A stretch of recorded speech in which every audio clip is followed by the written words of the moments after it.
ધોરણ 6 ની અંદર પ્રકરણ નંબર 6 સજીવો અને તેની આસપાસ. તો સજીવોની આસપાસની અંદર અમે વાત કેટલાક જૂના લેક્ચરની અંદર કરી ગયા હતા અને એના વિડીયો પણ આપણે ગ્રુપની અંદર મૂકેલા છે. હવે આપણે વાત કરવાની છે અનુકૂલનોની. તો સૌથી પહેલા જો આપણે અનુકૂલનોની વાત કરીએ તો અનુકૂલનો જે છે અનુકૂલનના કેટલા પ્રકાર કહી શકાય. તો આપણે બે પ્રકારના અનુકૂલનોની વાત કરી હતી, એટલે કે નિવાસ સ્થાનના બે પ્રકાર છે. તો સૌથી પહેલા અહીંયા આપણે નિવાસ સ્થાનના પ્રકાર વિશેની માહિતી મેળવીએ. તો પહેલા આપણે જોઈએ કે નિવાસ સ્થાનના પ્રકાર.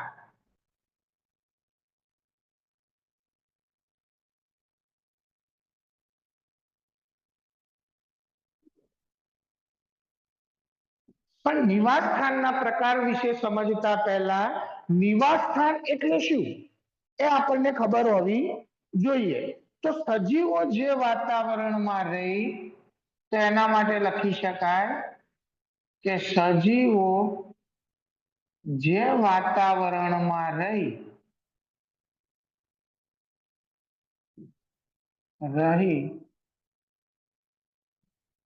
જીવન જીવતા હોય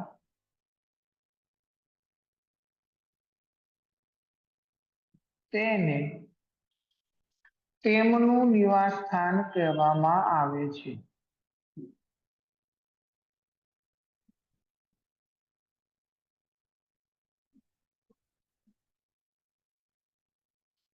કે સજીવો જે વાતાવરણમાં રહી અને જીવન જીવતા હોય તેમને તેમનું નિવાસ સ્થાન કહેવામાં આવે છે. હવે આ જે નિવાસ સ્થાન છે તો નિવાસ સ્થાનની અંદર આપણે વાત કરીએ, જેમ કે આપણે વાત કરીએ કે ઊંટ કે માછલી છે કે ઉંદર છે કે ઇવન કોઈ પણ પ્રકારની વનસ્પતિઓ છે, એ પોતે જે વાતાવરણમાં રહી અને જીવન જીવતા હોય તો તેવા વાતાવરણને તેમનું નિવાસ સ્થાન કહેવામાં આવે. તો આ નિવાસ સ્થાનના પ્રકાર કેટલા? તો નિવાસ સ્થાન જે છે એના મુખ્ય બે પ્રકાર છે. કે નિવાસ સ્થાનના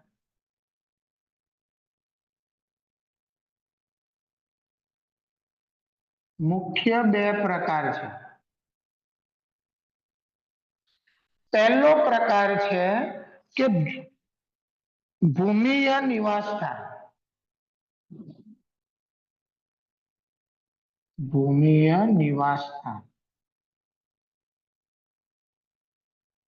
અને બીજો પ્રકાર છે જલીય નિવાસ સ્થાન.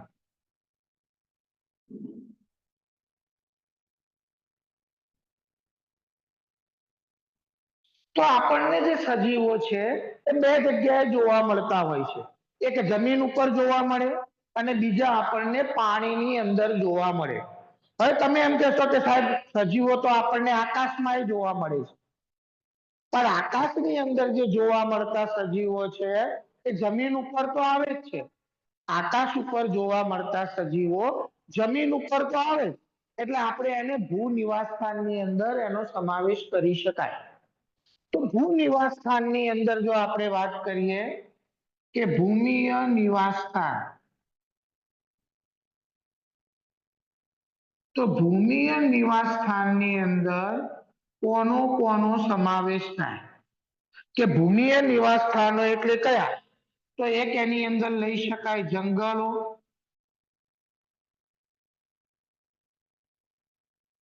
જંગલો જમીન ઉપર એટલે ભૂમિય નિવાસ સ્થાન. બીજું લઈ શકાય ઘાસના મેદાનો,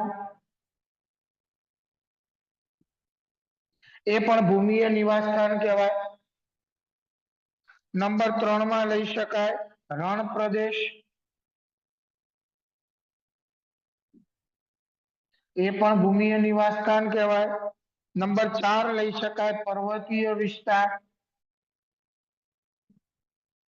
પર્વતીય વિસ્તાર. અને નંબર 5 લઈ શકાય દરિયાકાંઠાના વિસ્તાર.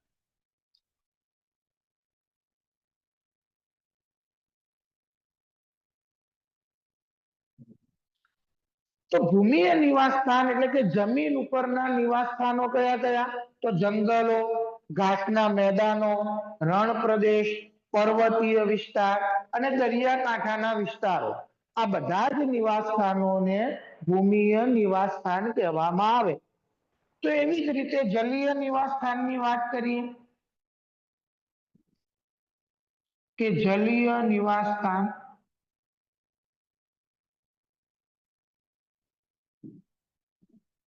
તો જલીય નિવાસ સ્થાનમાં કોનો કોનો સમાવેશ થાય? તો એક સમાવેશ થાય તળાવ, બીજો સમાવેશ થાય સરોવર,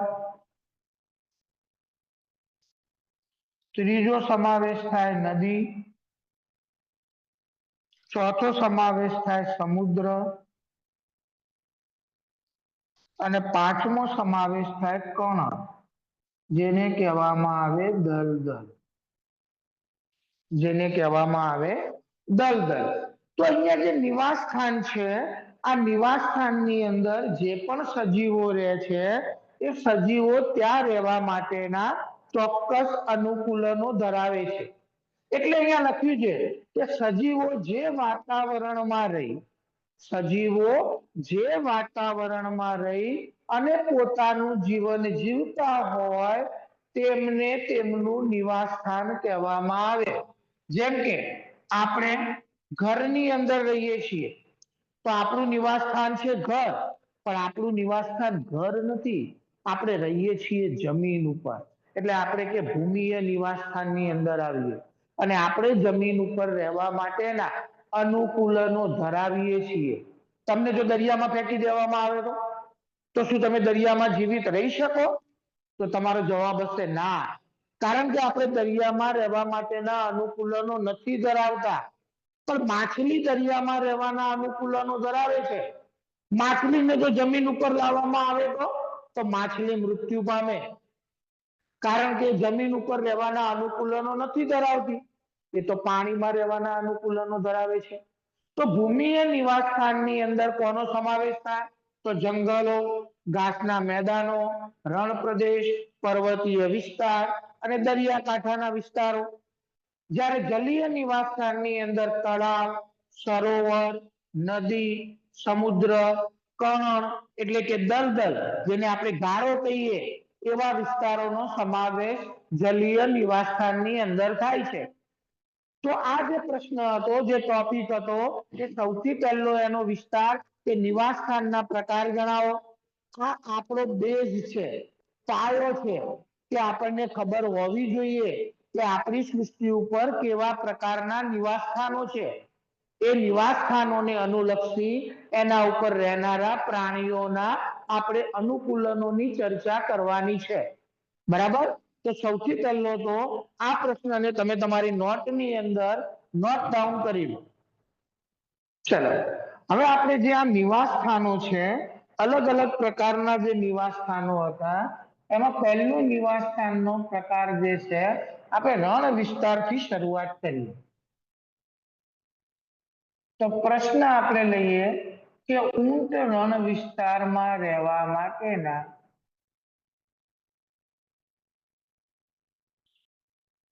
ઊંટના ચલો પ્રશ્ન આપણે જોઈએ કે ઊંટના રણવાસી પ્રાણી તરીકેના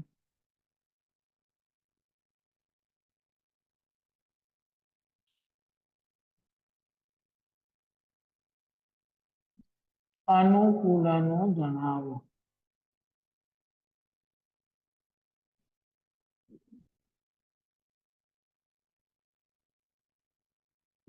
ચાલો, હવે એક પ્રશ્નની આપણે અહીંયા ચર્ચા કરીએ કે ઊંટ છે એ શા માટે રણ પ્રદેશમાં રહી શકે છે? ઊંટ રણ પ્રદેશનું છે કે ઊંટ છે એને રણનું વહાણ કહેવામાં આવે. પહેલો મુદ્દો તો હું અહીંયા એક નોંધ કરું કે ઊંટ છે, ઊંટને રણનું વહાણ કહેવામાં આવે છે.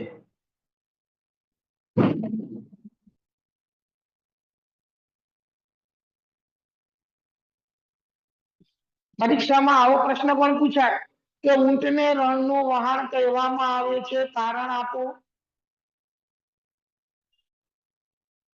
એક માર્ક્સમાં પણ પૂછાય કે કોને રણનું વહાણ કહેવામાં આવે છે, તો ઊંટને રણનું વહાણ કહેવામાં આવે. તો ઊંટ જે છે એ રણ પ્રદેશમાં રહેવા માટેના કેટલાક ચોક્કસ અનુકૂલનો ધરાવે છે. જેમ કે પહેલું અનુકૂલન જોઈએ તો ઊંટના પગ લાંબા હોય છે, જે તેને રણની ગરમ રેતીથી બચાવે છે. ઊંટના પગ હોય એ લાંબા હોય, આ રણની રેતી હોય તો એના પગ હોય અને આ એનું શરીર છે, તો જમીન અને શરીર વચ્ચે ઘણું અંતર હોય છે, એટલે રણની ગરમ રેતીથી ઊંટને નુકસાન થતું નથી. તો અહીંયા પહેલો મુદ્દો લખી શકાય કે ઊંટના પગ લાંબા હોય છે. ઊંટના પગ લાંબા હોય છે, જે તેને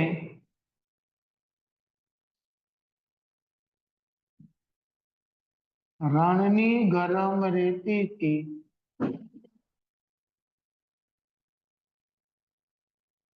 બચાવે છે.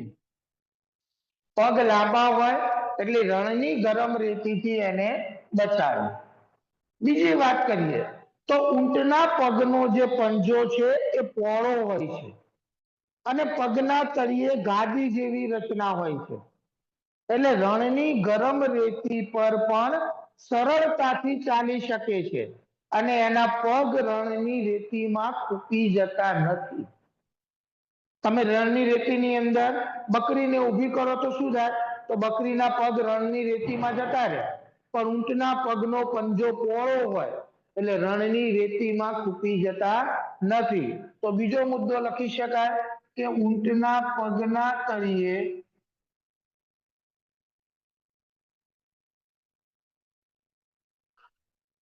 ગાદી જેવી રચના હોય છે.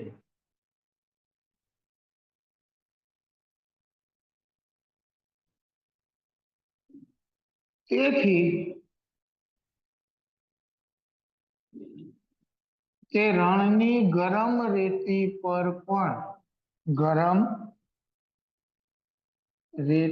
પર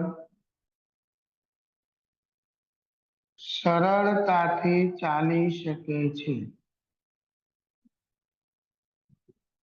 હાલ કોઈએ લખવાનું નથી, હાલ બધાએ સમજવાનું છે. ત્રીજો મુદ્દો કે ઊંટના પગના પંજા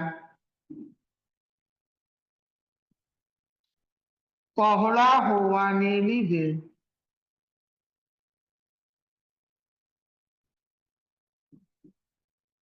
રણની રેતીમાં ખૂંપી જતા નથી. પગનો પંજો પહોળો છે એટલે રણની રેતીમાં ખૂંપી જતા નથી. ચોથા મુદ્દાની વાત કરીએ તો ઊંટ જે છે એને પાણીની ખૂબ ઓછી જરૂરિયાત હોય છે, કારણ કે આપણે સૌ જાણીએ છીએ કે રણમાં પાણીનું પ્રમાણ ઓછું હોય એટલે પાણી પણ ખૂબ મુશ્કેલીથી મળે, એટલે ઊંટને પાણીની જરૂરિયાત ઓછી હોય એટલે કે ઓછા પાણીનો ઉપયોગ કરે છે. તો આપણે ચોથો મુદ્દો લખી શકીએ કે ઊંટને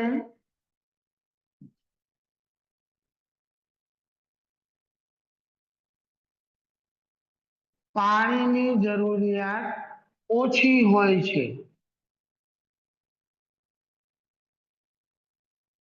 હવે પાણીની જરૂરિયાત ઓછી હોય એટલે પાણી ઓછા પ્રમાણમાં ઉપયોગ કરે એટલે એને પરસેવો પણ વધારે પ્રમાણમાં ન થાય, એટલે કે ઊંટને પરસેવો થતો નથી.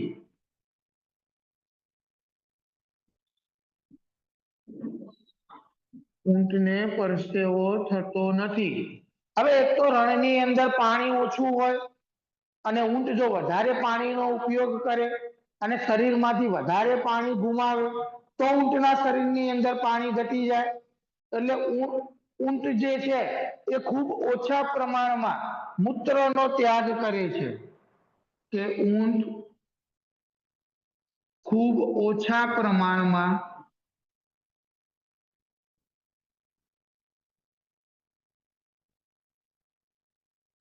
મૂત્રનો ત્યાગ કરે છે.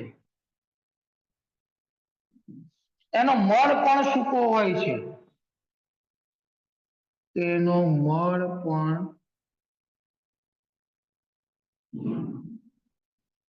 સૂકો હોય છે. એનો મળ છે એ પણ કેવો હોય છે? સૂકો હોય છે. કારણ કે મળની અંદર પાણી ગુમાવે તો પણ એના શરીરની અંદર પાણીની ઇફેક્ટ પડે, અસર પડે. ઊંટ જે છે એ રણ પ્રદેશમાં જ્યારે હોય ત્યારે સૌથી પહેલું તો શું કરે કે જ્યારે એને પાણી મળી લે ત્યારે પૂરતા પ્રમાણમાં પાણીને પી લે અને વધારાનું પાણી પોતાના ગળાની અંદર આવેલી કોથળીમાં સંગ્રહ કરે અને જરૂરિયાતના સમયે એનો ઉપયોગ કરે. તો ઊંટના શરીરની અંદર ઊંટના શરીરમાં વધારાના પાણીનો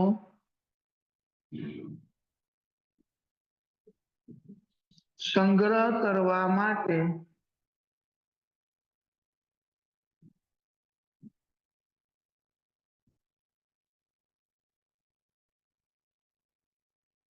કોથળી હોય છે.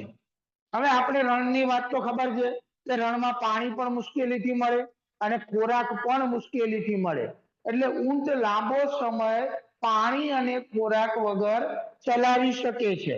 છઠ્ઠો મુદ્દો લખીએ કે ઊંટ લાંબા સમય સુધી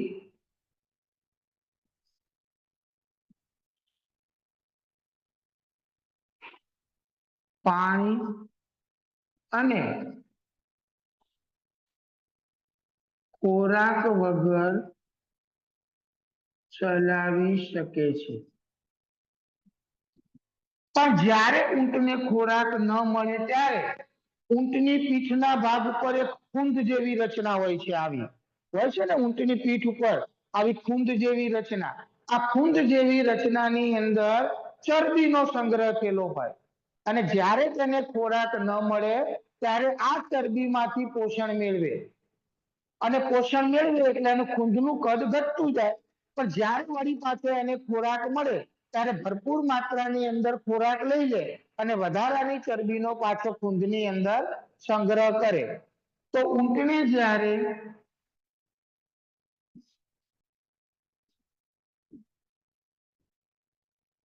ખોરાક ન મળે ત્યારે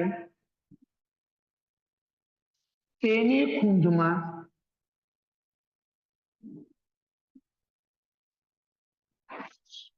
સંગ્રહાયેલી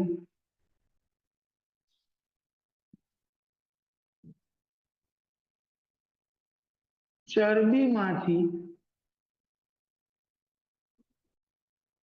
પોષણ મેળવે છે. તેથી ખૂંદનું કદ ઘટે છે. કે ઊંટ જે છે એ જ્યારે એને ખોરાક ન મળે ત્યારે ખૂંદમાં સંગ્રહાયેલી ચરબીમાંથી પોષણ મેળવે એટલે ખૂંદનું કદ ઘટે છે. ઊંટ જે છે એ રણ પ્રદેશમાં રહેવા માટેના આટલા બધા અનુકૂલનો ધરાવે છે. એટલે ઊંટ રણ પ્રદેશમાં રહી શકે છે.